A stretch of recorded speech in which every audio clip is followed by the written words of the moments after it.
All right. Follow your dreams. As you guys heard in the opening, I had quite the variety of things happening in my life, and I'm going to go a little bit through that, and yeah, let you guys ask questions afterwards.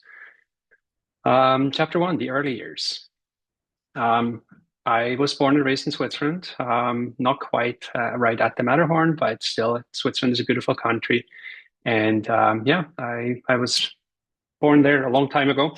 In Switzerland, you have to choose at a very young age what career path you go into. Around 14, 15, you start choosing your career. And quite frankly, I was too young. I didn't know what I wanted to do with my life. My dad was a banker. My grandfather was a banker. Everybody in Switzerland's a banker. So I decided I'm going into banking. And I became the youngest stock trader at the Basel Stock Exchange. I literally worked there. My office was in the top of the screen behind these doors somewhere. And then during the day, we would stand around the ring and yell at each other to buy stuff and sell stuff.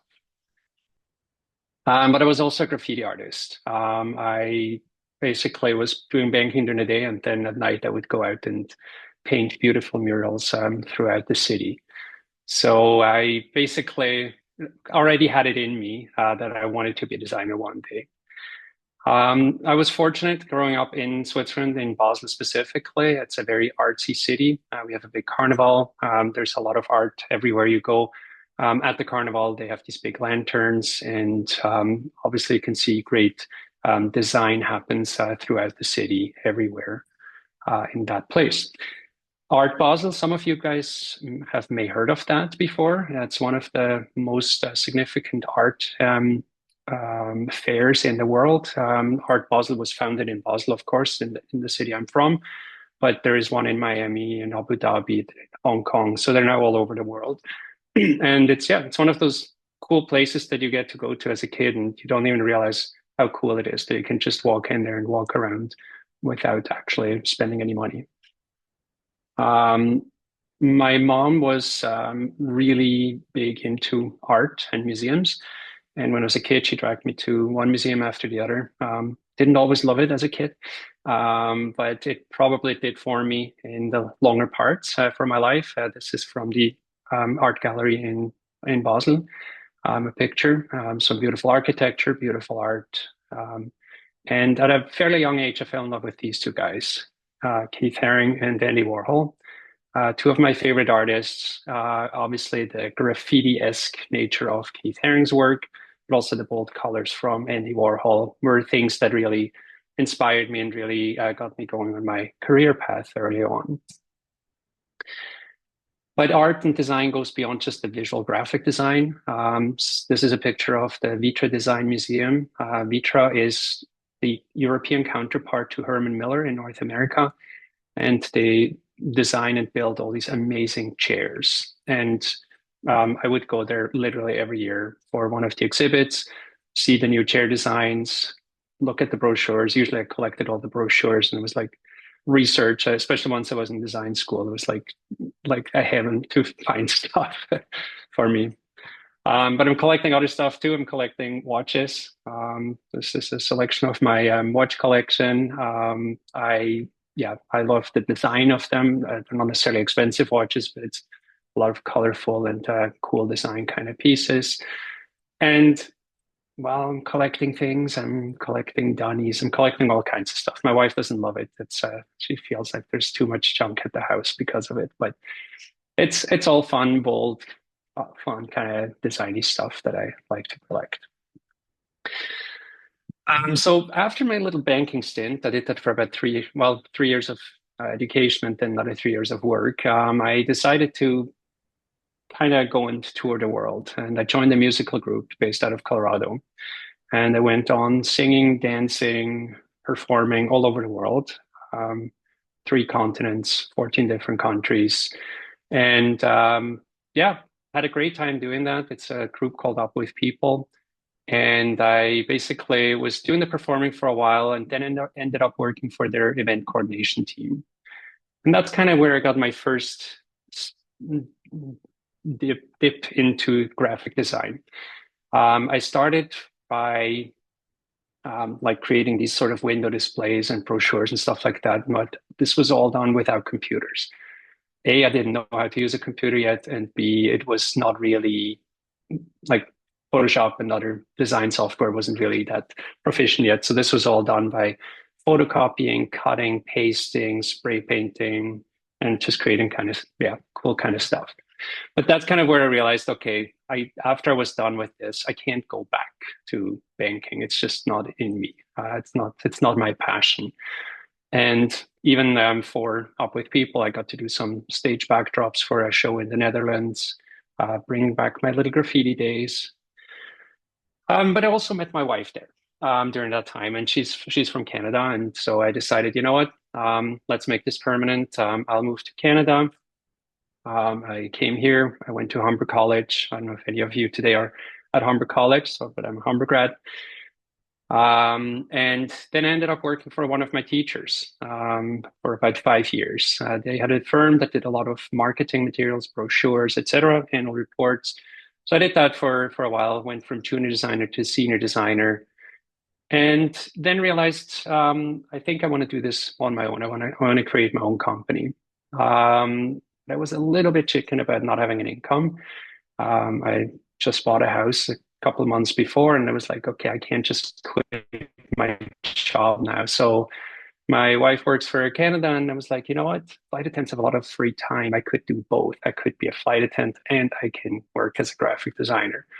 So I became a flight attendant, did that for one summer, and had a great time, got to tour the world. But in about the last 4 months, I took like 2 days off because it was just work took off for my company Forge and flying. So it was just a little bit too much. So after total of about 6 months, I left again.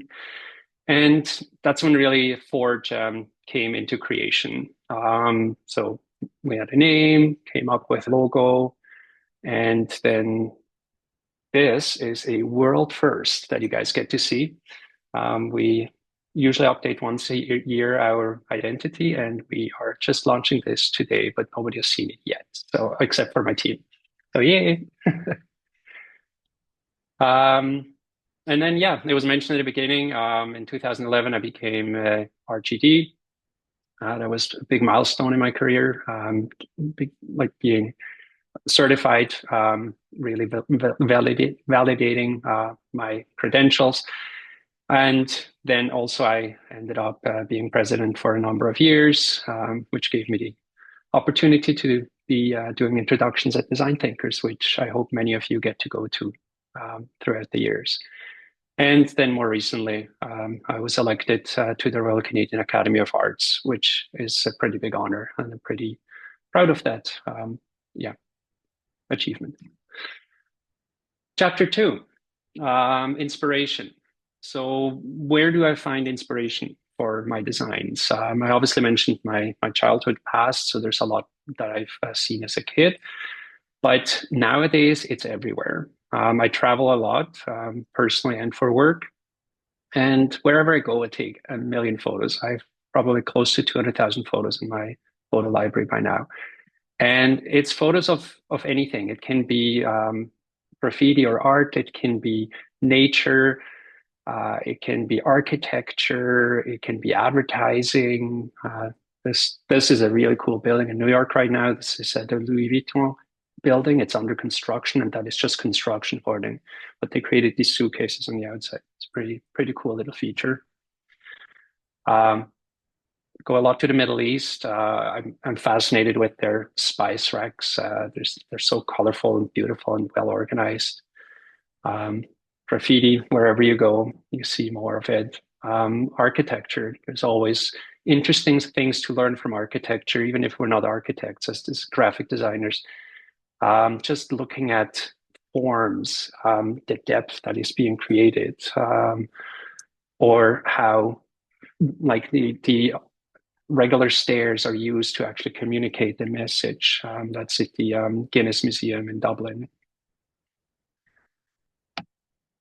And again, nature has like by its own, obviously the best designs in the world.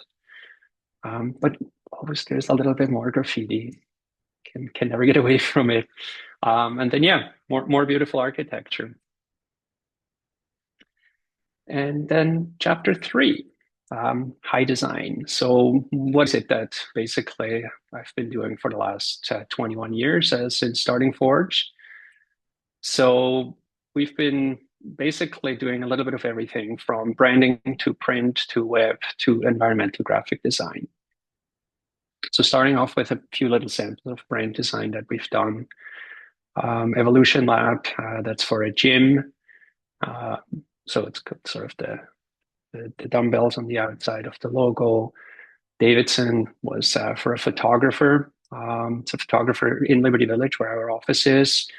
And we basically talked to him about like what does your brand make you? And it was really about his personal touch. So we took his signature, we digitized it, we physically had it made out of metal, and then he photographed it, and that became the actual logo. So it was kind of like full circle. So his personal touch was literally in the logo. Voices. So I mentioned Up With People, the touring group that I was performing with. In 2023, they launched a new program called Voices by Up With People. And we got to design the identity for that and all the marketing collateral. Namara. Namara is a pretty cool company. They're representing artists. It's an art gallery sort of representation. And so we wanted the logo to be there, but have the artists, the photographers mostly, being shown through the logo. So her business cards and her marketing material would all feature different pieces of art in the background. Real Bridge, a film production company. And Liberty House, again, close to our office. It's one of the sort of higher end rental buildings in Liberty Village in downtown Toronto. Print design, only a few samples here, but early on that was really our bread and butter. Nowadays we don't do as much of that anymore, but we did like calendars. They did a lot of annual reports with a lot of graphs and charts. And as was mentioned in the beginning, for the last 17 years now, we've been working for Apple in Apple Canada, doing a lot of work for events. We did their website for a number of years. We did their emails for a number of years, etc. So great client to have. It's great. They have obviously great design by definition, and it's fun to create some original stuff. A lot of it obviously is working with things that were designed by others in Cupertino. Web design. Going back to the early days, Perfect Beast. That was a project that unfortunately never fully was finalized due to budget reasons. But this was basically Facebook about 5 years before Facebook. And so we worked with a client who had the vision, and he hired us to do all the concept work, and we created sort of a prototype website for him. And it was pretty cool at the time. It's obviously a little outdated now, but it is about 20 years old or 18 years old. But we obviously work on more regular websites most of the time. So this is for the Well. Some of you might know the buildings, 5 buildings downtown Toronto. And then there is another client that you guys might know, RGD, the Design Thinkers website we've done for a number of years now. Currently working on the next version for 2026. And let's see if the video play. Can you guys see the video part? Okay, good. Just a little animation from a couple of years ago.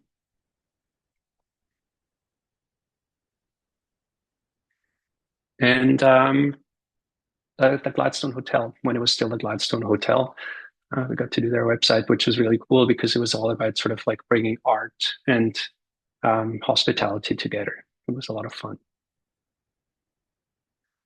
And then this is just a tiny little snippet of a humongous web project we did. It took us about 3 years.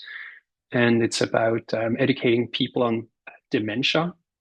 It's a tool basically used for schools to teach nurses and young doctors about how to deal with dementia patients, how to deal with their families, etc. So it's an educational tool, but it's a kind of playful and fun as well. And last but not least, environmental graphic design. I'm not sure if all of you are familiar with what that is, but that's probably the biggest part of our work these days. So we work a lot in environments, doing graphic or doing signage for all types of buildings, from office towers like this one. Same here in office tower. But here we also did the identity. So the cool thing is 25. It's like this 25 floating in a glass cube, so it can be read the same from both sides. So it's on York Street, and when you come north or south, you can see the 25 properly displayed. Union stations, so transportation signage. We do a lot of Metrolinks and GO stations. Again, more office buildings. But sometimes, like you can see here, like it can be sort of elegant and yet simple. Like there's not too much always to it. Sometimes it's very flashy and sometimes can be very understated. A little more on the flashy side. That the next couple of slides are from Sick Kids Hospital. So there's obviously a lot more colorful, almost a little bit the graffiti days back, although these drawings in the background were actually done by kids at Sick Kids Hospital. And then we just created this collage of different elements to create a large-scale mural. And then again, being playful, taking a photograph from the Sick Kids Hospital and then created this Lego effect. And so it just feels a little bit more special when you're standing in the space. Donor recognition is a big thing for us for hospitals. This is at Carlucci Vaughan in Vaughan. And I think it was mentioned at the beginning too, Four Seasons Hotels. That's our biggest client. We've done 10 Four Seasons hotels now. 2 in Hawaii, 1 in Greece, New Orleans, Boston, Qatar, Saudi Arabia. So it's all over the world. And it's a lot of fun because you have to travel to these places, got to go inspect the sites and have to understand the local culture. But what's most enjoyable about working with Four Seasons is some like big hotel chains that use the same signage standard throughout all their hotels. But Four Seasons has made a big point to have local design applied to wherever they go. So the architecture is unique to the place they are, and then the signage has to reflect that. So we get to do a lot of research and really learn how to apply good design that blends in with that local culture. This is from Qatar. To work with 2 languages. Particularly fun when you deal with a language that goes from left to right and another one that goes from right to left. And yeah, back to Toronto, another office building, and back to RGD. One of my fun little projects I did a couple of years ago, which was for the 20th anniversary of Design Thinkers, doing sort of a commemorative mural for the last 20 episodes of Design Thinkers. And that's it.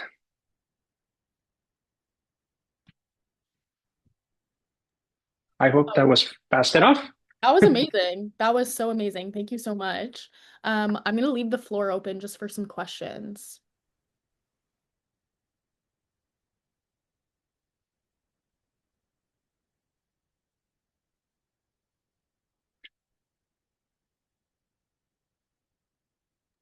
Yeah, Any thank questions? you. Oh, Nikki, sorry, you guys raised hands. Just go ahead, yeah, Nikki.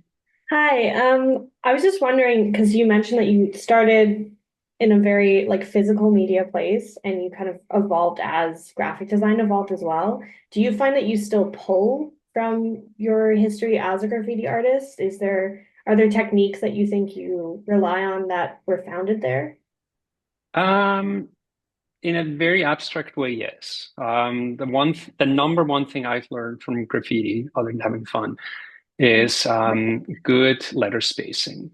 When you work on a train or on a 40-foot wall or something like that, you have to really plan out how the letters stand in relation to each other, how big they are, what shape they are, etc. And it's funny because when I started out, I was maybe like 12 or 14 when I started out with graffiti, and I just copied what other people did, and it was pretty bad. And then I sort of got a mentor. It was a guy who's maybe about 4 or 5 years older than me, and I like via real mail, we shared drawings, and like he sent me some of his stuff, I sent him some of mine, and he really taught me like what to look for, like how a letter form is created. And yeah, it's kind of funny that I learned that when I was like 14, but then it took me till I was in my 20s to actually become a graphic designer. But yeah, so in that sense, I guess I still draw a little bit from it. Thank you. Thank you. Rachel? Rachel, yeah. Yeah, hi. First of all, I love your glasses. Thank you. I have two questions. One is, do you ever draw from your experience as a banker? Because So yeah. before I was doing graphic design, I was doing music and outdoor adventure naturalism, and sometimes they connect in the weirdest ways, and I was curious if that ever happens with you.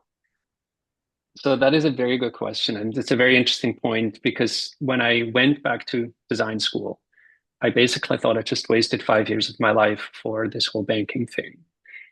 And the day I started a business, I realized how good it is when you understand how to talk to bankers, to accountants, to lawyers, and that I learned all that stuff. So yes, in a sense, I still use it. I don't use it as a banker, but to run a business, it comes in very handy to understand that world because most designers are not necessarily as savvy when it comes to numbers and running like the numbers part of a business. And in the beginning, I had two business partners. I'm by myself now, but I know they were pretty happy that they had at least one of the three of us that understood how all this stuff works. So yeah, you can bring the good from any of your previous endeavors into the work. You'll find ways to make it work. Yeah, awesome. Thank you. Thank you. Mia? Hello. I have a question regarding being stuck in a design process. So say you're, I don't know, designing a logo or you're trying to make a campaign or something, or you're designing for your hotels. What would you do if you were like stuck, if you didn't know where to go with the design? Because I find that everybody has their own way of like getting unstuck out of that funk, you know? Yeah, it's a very good question. There's kind of two different answers to that for me. So if I go back 20 years when I was starting the company and I was working a lot by myself, that would happen a lot. I would get stuck and I would be like, I had a deadline coming up, but I just needed to like clear my head. And for me, it was usually like going outside. I'm a runner. I would go for like an hour run, and then have a shower, and then a shower usually have a good idea, and then go back to the computer and keep working. So for me, that was usually kind of the best way is like get away from it. If I just kept looking at my sketchpad or my computer, I would have a really hard time to to kind of come up with a solution. But just sometimes stepping away for a couple hours, giving yourself that little break can help. Like it can be a run, it can be going to a coffee shop and eat a donut. I don't know, whatever. It's like just get away from it. Like don't think about it for an hour, and then hopefully that will help you to kind of get past it. The other thing is what I'm doing now more is that I have a large team. I discuss it with other people. It's like I'll show a sketch, like maybe I have an early idea of something, but it's really not going anywhere. And then I'll show it to two or three of the other team members and then like ask for their feedback. And through discussion, usually you come up with a solution that really helps to get past that blockade. Oh, thank you. You're welcome. Siobhan? Hi, thanks so much for your presentation. It was really fun to hear about your background and the graffiti and all that. Also the banking. I feel like those are two things that don't normally go together. Um, I'm wondering, yeah, what is your advice to the student and young designers out there when it comes to like the numbers and managing the business side of things, given that that's something you're like very well versed in? So, I mean, that's a huge open-ended question. What's your number one piece of advice, I guess? Yeah. Well, I'm actually going to pass on some advice I got from somebody when I got out of school. Well, actually, no, I didn't get it then. I got it from them 3 years later. It was one of the founders of Jackknife. He started a business about 4 years before. He started it straight out of school. And after we started the business, so I was 5 years out of school at that point. And I remember I met him at Design Thinkers, and he said, "Yeah, you did it the right way. I wish I would have learned on somebody else's time first before just jumping right in." So that's probably one of the best advice I can give is like, even if you want to start your own firm, I think it's actually smart if you work for somebody else first, because you learn so much about how to handle clients. Like you don't necessarily need to learn the design from them, but there's so much more to running a firm. And so it's great if you work for somebody a couple of years, you build confidence, you build knowledge, etc. And then for the actual financial business part of it, even though I have a banking background, get a good accountant.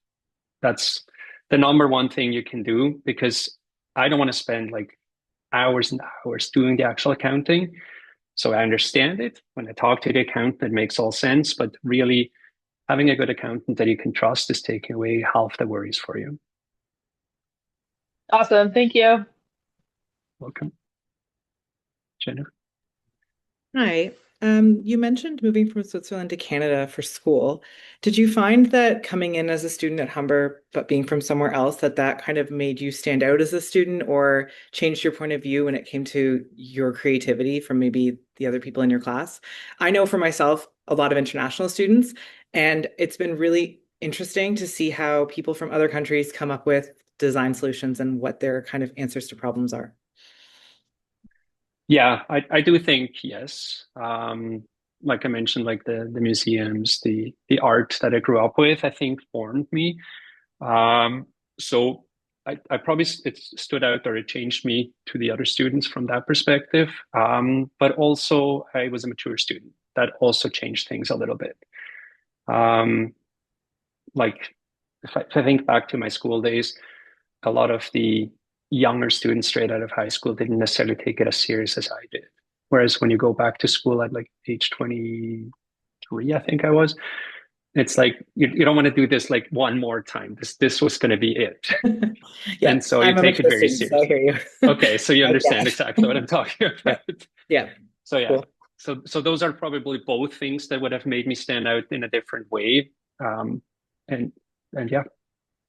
Yeah, it sounds like it launched your career quite well. I mean, obviously you had quite a bit of experience before, but it sounds like design school was a really big step. Which yes. as a mature student, I feel like it's just so great to have that education on top of all of the experience you get before. So it's cool to hear that. Exactly. Yeah. Yeah. It's definitely good investment. Yeah. Good to know. All right. I think we had a question in the chat. Oh, there's a whole bunch of comments. I think it was from Nicole. She says, do you find there is a huge difference in design process between that and traditional web or print design? Between environmental, print, and web, like between the three? Yes and no. The way we handle our process, I would say no. The process is the same. You mentioned it, Kendra, in the beginning in my sort of bio description, that the human-centered design, that's at the core of anything we do. At the end of the day, whatever we design is for people, it's for human beings. And so it doesn't really matter whether we do a digital display in a mall, or we do a website, or we do a brochure, we do a logo. At the end of the day, whatever we do has to communicate well with people and respond well with people. So from that perspective, a lot of things don't change. Like our research is a similar process. Now, the design obviously is very different. The execution is different. The tools we use are different, but the process is very similar. It's a lot of research in the beginning. It's a lot of analysis of that research and coming up with a plan before we actually design. And that's, I think, something that is important to us, is that we don't want to jump in right away and start showing solutions. Like at the beginning, you do that research, the discovery, You learn about the people, you learn about the local culture, you learn about the client's desired goals for the project, etc. And then once you have done that well, the rest kind of follows naturally afterwards.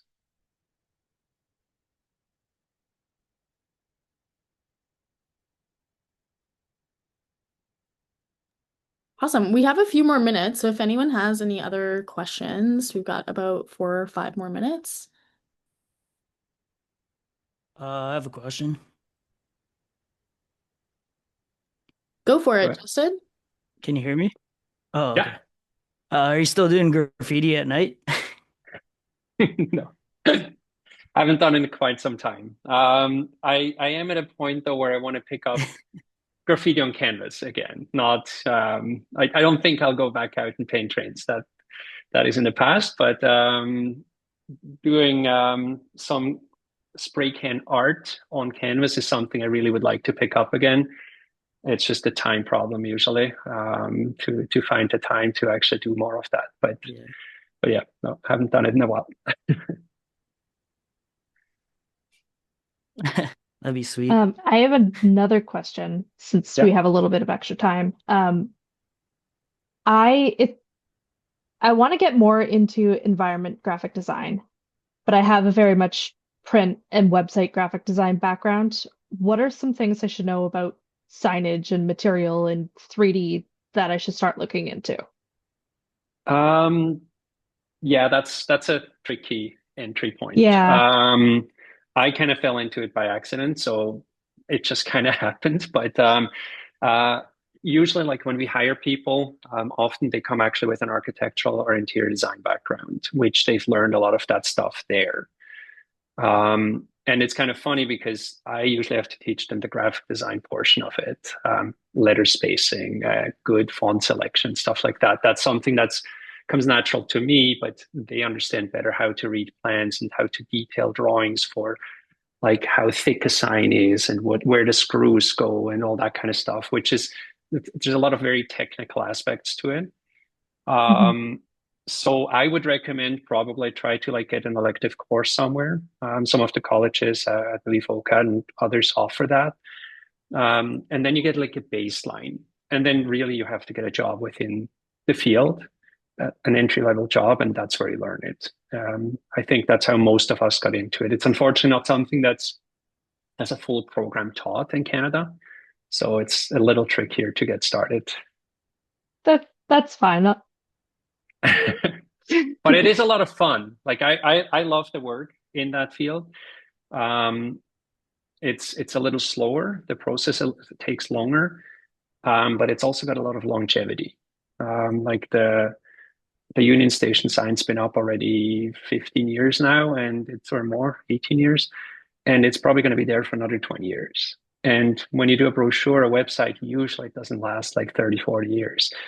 But that also means you have to be very mindful when you do the design because it's going to be around for a while. So if it's a bad design, it will also be around for a while and you're going to hate it every time you walk by it. So you want to make sure it's something that ages well and can be timeless, or at least, for like a 20, 30-year span, timeless. Okay, cool. Thank you. You're welcome.